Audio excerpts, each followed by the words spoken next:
Cool, we go. Right then. Morning. Right then. So we've got here with us today Huw Emery from Burton Albion Academy. Huw is a really big success story in terms of Burton Albion Community Trust and the affiliation with Burton Albion Academy. Really pleased to say that Huw's got a scholarship for the next 2 years. So first of all, Huw, I suppose massive congratulations from us in terms of that, and obviously being a Burton boy as such, being local to the area. I suppose how does that feel from a personal point of view?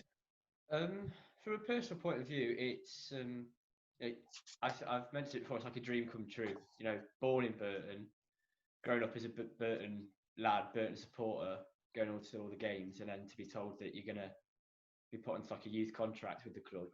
You know, I can't think of anything much better than that. You know, something that I've always dreamt I wanted to do, and now I can do it. So yeah, that's absolutely fantastic. I suppose everybody's really proud of you, not just from your family as well, but people that know you as well. Yeah. So family obviously.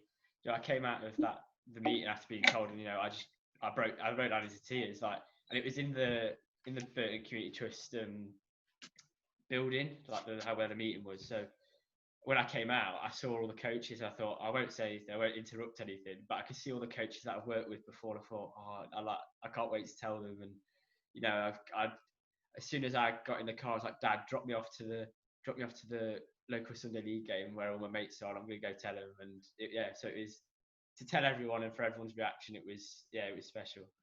That's absolutely brilliant. And I suppose almost fitting that the meeting happened at almost the place that gave you, you know, that start as such. And I suppose we can take it back to that point, you know, August 2011, when you started attending the soccer schools as such. Obviously had a bit of involvement in football before that with various different things and different places, but in terms of coming into contact with Burton Albion Community Trust, that was your first point of contact. I suppose talk us through that little exchange, obviously before coming or being involved with Burton Albion Community Trust, and then the feelings of coming onto that first soccer school for the first time. Yeah, I think because at the time the community trust used to come into my primary school and come in at lunchtime and obviously do football and whatever. And then I saw leaflets come out about obviously summer camps, winter camps, and all different camps and all that. And I think I just said to my mum, like, I want to go. I just want to see what it's like and see if I can enjoy it, because I just wanted to play football at the time. And I got a couple of mates to come along, and I thought, why not? We'll turn up and see how it is. And then I loved it as soon as I turned up, and I don't think I missed a camp all year, like a holiday camp all year. So yeah, I suppose how did the day-to-day of the camp look for you in terms of the environment, what your almost motivations were to go? Yeah, so I turn up, to wherever it be, Shobnall, and I'd have a little scan around the room, see if I knew anyone, see if anyone looked a bit better than me, because I'm a competitive lad. And then obviously we'd sit on our tables and wait to put my Astros on out to the pitch, and then it would be technical stuff like passing, moving, receiving, sort of warm up stuff. And a lot of the lads used to be like, oh, I hate that, I just want to get into the games and have a bit of fun. But I used to love it, because I get to, as much as I was improving just basic stuff with my feet and movement and whatever, I was showing everyone else how good I could be and how it felt good to do that sort of stuff. And then obviously in the afternoon it was usually games. There was games I still remember now, like Lightning, a lot of that. Some lads will remember. Used to love that game. And then obviously you have the tournament and stuff in the towards the end of the day. And it was just it was I turned up daily throughout the week, and it was always exciting. It was never like, oh, we've got to do this now, or I don't fancy that. It was, and always new people would turn up and make new friends. So it was just a really enjoyable time. Yeah, and I suppose with that as well, obviously during the summer, you went on some tours as well, some ground tours. Yeah. Talk us through some of the places you went, and again how how that looked on a daily basis? Yeah. So obviously we turned up again, and then I used to remember I used to get all excited about going, and my little brother, he's not a massive football fan, but I used to say to him, "Oh, like, come along." He never used to come to the camps or anything, but I said, "Come along, you'll really enjoy it." And it was, we'd obviously get on the coach, and he'd come with me. He's only like four or five, and I had to look after him. And we've been to places like the Etihad, so Man City. I've been to Anfield with Liverpool, and just like walking around and seeing the different, especially like you go around some, especially at the Etihad. I went round and there's just random seats, like, or like random rooms with seats where you can play like on the PlayStation or that. It's like you wouldn't expect it, and it's just a good experience to see what it's like for a professional footballer, and that's how it's sort of going to those places motivates me more to think, oh, I want to do that. I want to be here. I want to be involved in that sort of environment. Yeah, I'll say it's a completely different kind of, especially with the top end clubs. Now, obviously, that push and that motivation, obviously, from a personal point of view, but to almost keep you going into almost that day. And actually, I can get to that point at some point. Hopefully, that's Yeah. absolutely. And I suppose working within that, obviously, that summer was the point where you almost got recommended or spotted as such. So I suppose try and talk to me about how that looked, the conversation with obviously yourself, your dad, but also who initiated those conversations and who kind of pushed that upon you. Yeah, so when I was turning up to the different holiday camps, it was usually Scott Taylor, obviously from the Community Trust, that was sort of, he was the guy that was doing the register, welcome me in and all that.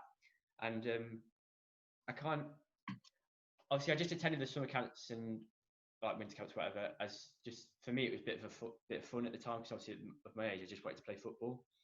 And then actually going into that what would have been going into the under-8 season, Scott said, like, recommended me to go train on a Tuesday night at Robert Sutton with Burton Albion, and I thought, yeah, why not? I think it'd be a bit of fun. And I was training, yeah, most Tuesday nights at Robert Sutton, and it was with Sam Rose, who's now obviously the under-18s manager, my new manager. Yeah. And I just, again, it was just more to play football. I wasn't thinking at the time, oh yeah, I need to sign for Burton Albion. It wasn't anything like that. But yeah, it was really fun, turning up, playing with mates, because a lot of my mates at the time, obviously, they're still good footballers, and they all trained with me. And then obviously one day I got the call from Sam Rose, and he said, "Would you like to sign for Burton Albion?" I jumped at the challenge, because it was obviously at the time I don't want to play football, so signing for my team, I couldn't think of anything better. Yeah, I suppose even as such a young age, it's just a case of I get to represent my club and my team, my hometown team. I suppose at that level, it's just a case of we just want to keep enjoying it, and then hopefully, if I keep progressing, I suppose even as an under-8, you don't necessarily think of what happens at under-16, what happens at under-18. It's just a case of making sure that you keep enjoying it, but also keep developing as well. And I suppose we can kind of go forwards just ever so slightly. I suppose what does that obviously you've been in that system now for quite a long time, and obviously you're still going to stay in that system with your scholarship. Talk to me about the kind of training and games program you've been through during that time. Yeah, so training's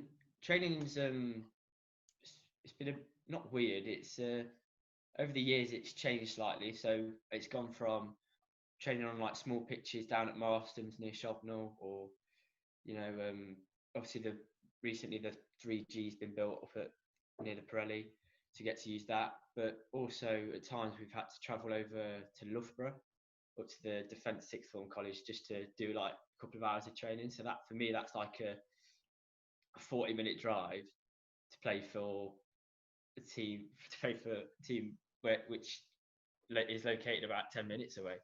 So that was a bit weird, but yeah, now it's back at St George's, and the facilities there are amazing. So I'm very lucky to play there, and obviously being around at the Pirelli's perfect. Being in that environment. And then games wise, it's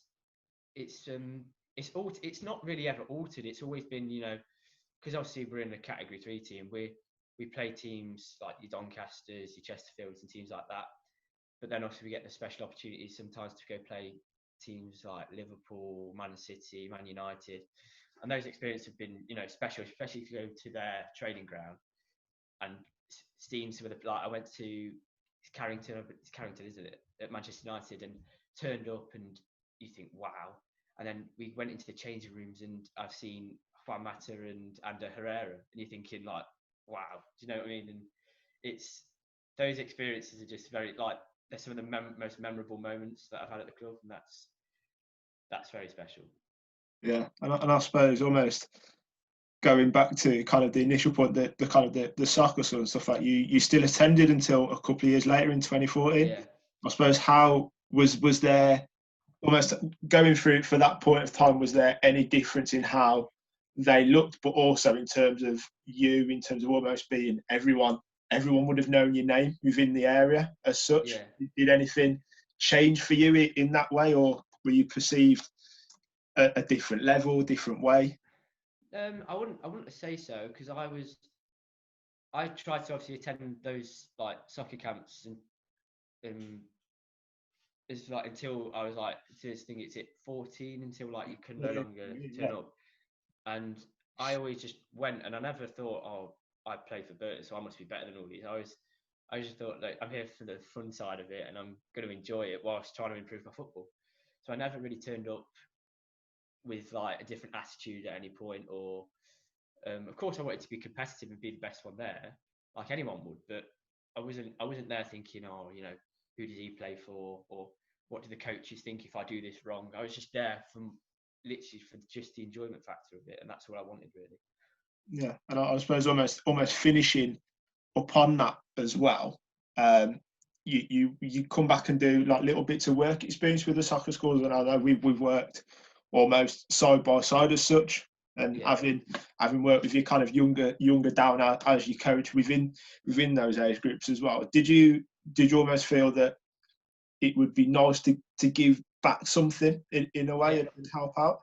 definitely, because I always turned up and I was the way, because the reason I enjoyed it so much is because the coaches like yourself, like it wasn't like, oh yeah, we're going to do this now. It was, it was all ready to go, and it excited me. So if by getting a chance to come and like the flip side of it, being the coach and give a little bit back, it excited me more to like learn and educate myself on how I can like improve in that area. So it's and I've done it quite recently, and it's fun to do, because obviously the kids are funny in themselves, like their personalities, and I bet that's what I was like. I had a certain personality, and coaches might have laughed at me or whatever. But so being the coach, it is fun to do, and it's obviously showing all the kids how to do a certain thing, or get them a bit excited about a game. It is for myself. It's I don't know. It's a little bit of, like, not emotional, but it makes you feel good about yourself because of what you're doing. Yeah, and I suppose kind of volunteering those hours out of your own time, you kind of you sort out those opportunities in which you set up shows, and kind of highlights that good play, good people kind of attitude that obviously Burton hold within that. What kind of, obviously, what kind of, you touched on it a little bit there, but what kind of skills did you kind of learn, transfer across from, obviously, from a player to almost a coach, and was there anything that transferred across, anything that was the same, anything different? Yeah, well, especially when you watch games, is where I pick a lot of stuff up when I'm watching games.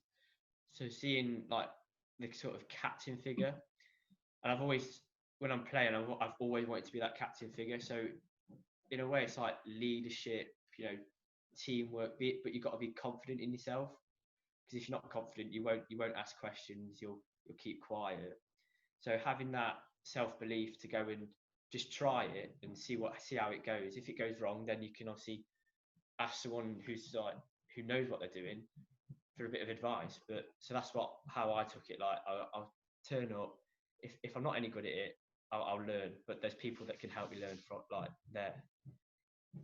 Yeah, that's perfect. And yeah, it goes back to that humbling of good players and good people, which is brilliant. Obviously, you've got both in abundance, which is really good, and a testament to yourself. And I suppose we'll move it forward a little bit now to kind of that under-16 year, that important year in an academy player's life, in terms of, you know, that scholarship year, that really important year, and, you know, that conversation.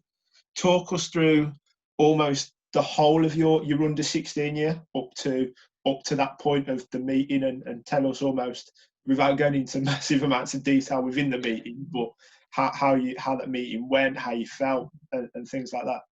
Yeah. Well, I think at the end of the under-15 season, to my end-of-season review, I was told that, you know, one of the most consistent players of the year, obviously, hopefully consistently good. You know, I came away from that meeting like with a lot of praise and a lot of confidence. Going into the under-16 season, I started well, and I kept a consistent level of performance, and I was quietly confident that, you know, come the end of the season, it was what I wanted. And I picked up a few knocks during the season, like any player would, and, you know, I missed a couple of games, and, you know, that almost like you can't get any momentum then. So that was a bit frustrating at times, but I kept going through the season, and then obviously, but then again, the under-16 season, even though it's from what is a normal football season, you only get till December till they give you a decision. So it's not really a full season in a way. So you obviously want to show what you've got.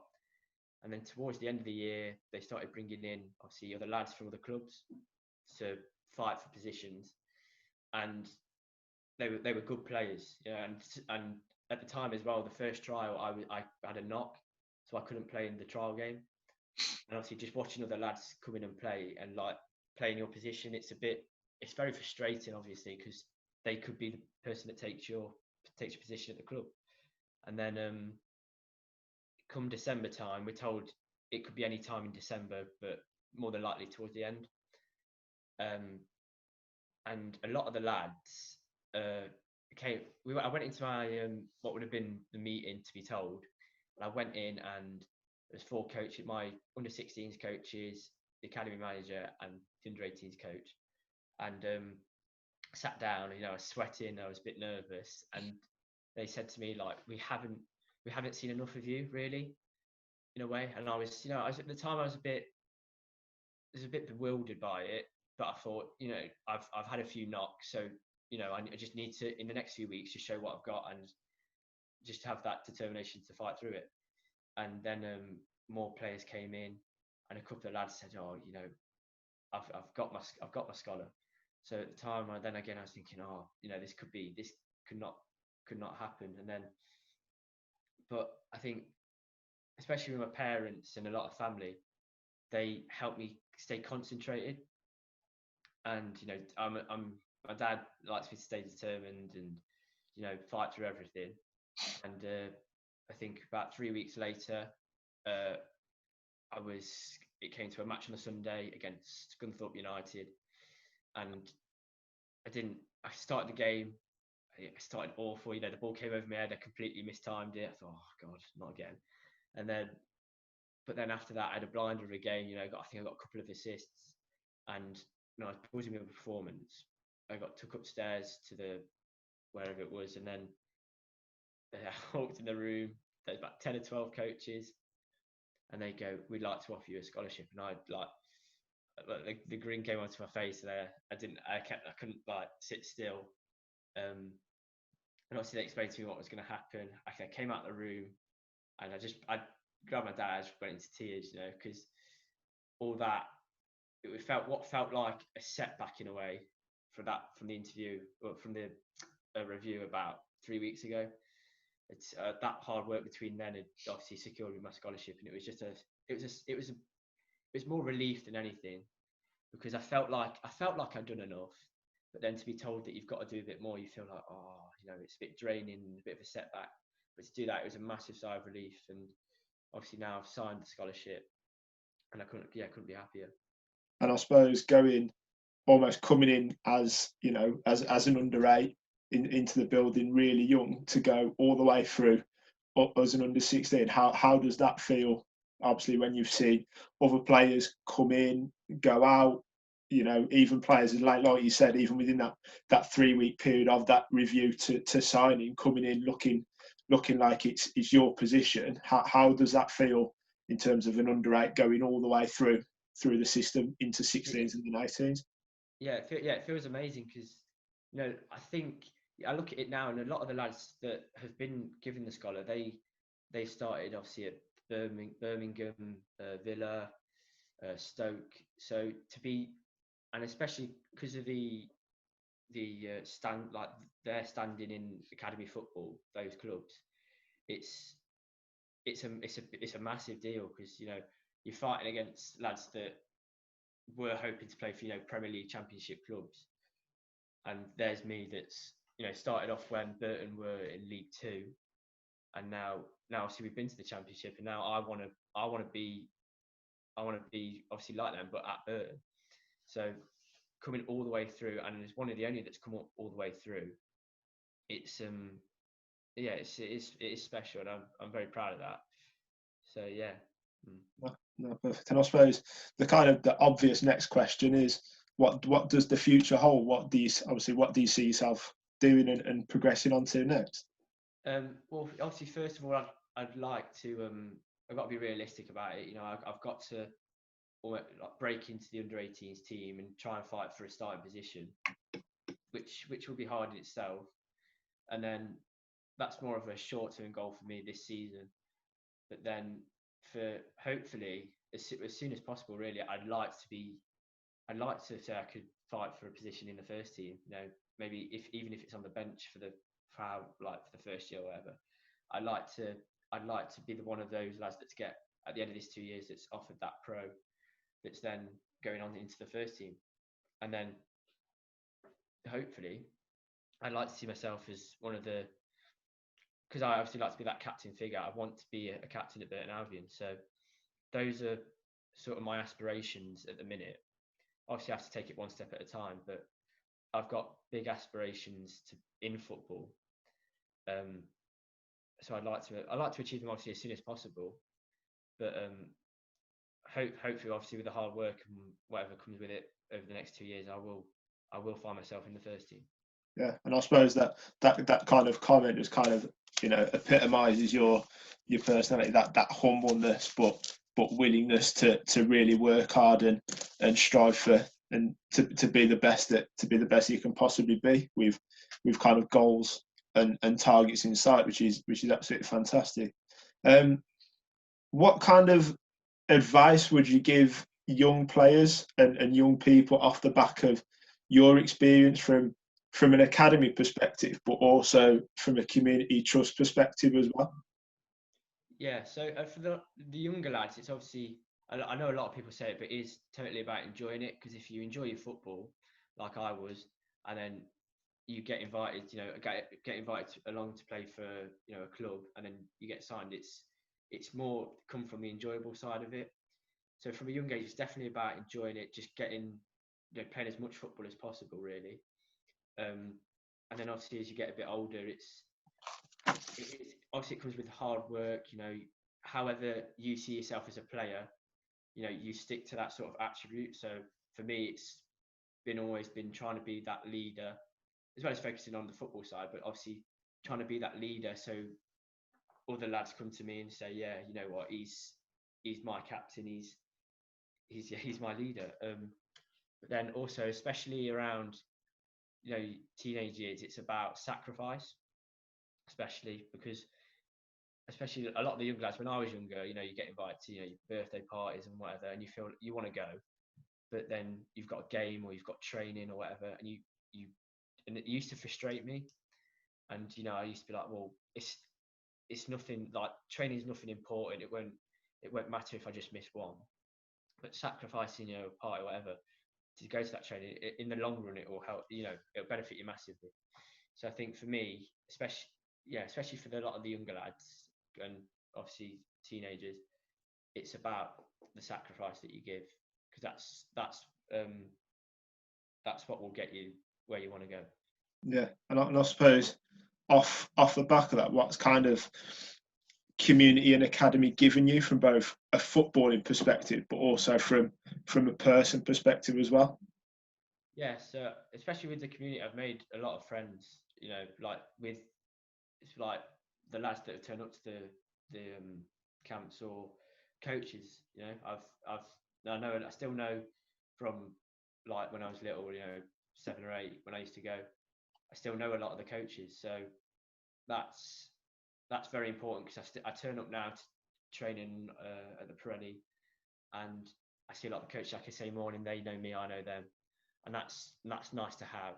And then from the academy point of view as well, it's like the coaches. It is the coaches really, because the more you build a relationship, the more comfortable you feel. And working with, especially at the minute, like last season, I worked with Robbie Weir, and Burton. To me it was surreal, because he turned up. I was like, "What's he doing now?" And I found on the laptop, I've got a picture with him when I was a mascot one day, and now he's my coach. And you're thinking, like, to work with these sort of people, it is, I'm very lucky. But then to build a relationship with them, it just makes that football more enjoyable. And especially from community to academy, it's always been the surrounding, the environment. It's always made me feel very comfortable, and that's how I feel very lucky to get where I am. Because a lot of the times, I've maybe put myself down or whatever, but I know I can go to someone from the community trust, or I can go to someone from the academy, and I sort of get a boost, and that's special to have at a club. No, perfect. And I suppose, yeah, that community feel for both, across both, really is absolutely is fantastic, and something that we as a football club and as a community trust really value. But no, brilliant, Huw. Thank you for your time this morning. Really appreciate it on behalf of myself and community. Congratulations again on that scholarship, and obviously 2-3 years time, hopefully we do get to see you on the Pirelli as a first team player. And Yeah. thank you very much, Huw. Thank you. Cheers, Ben.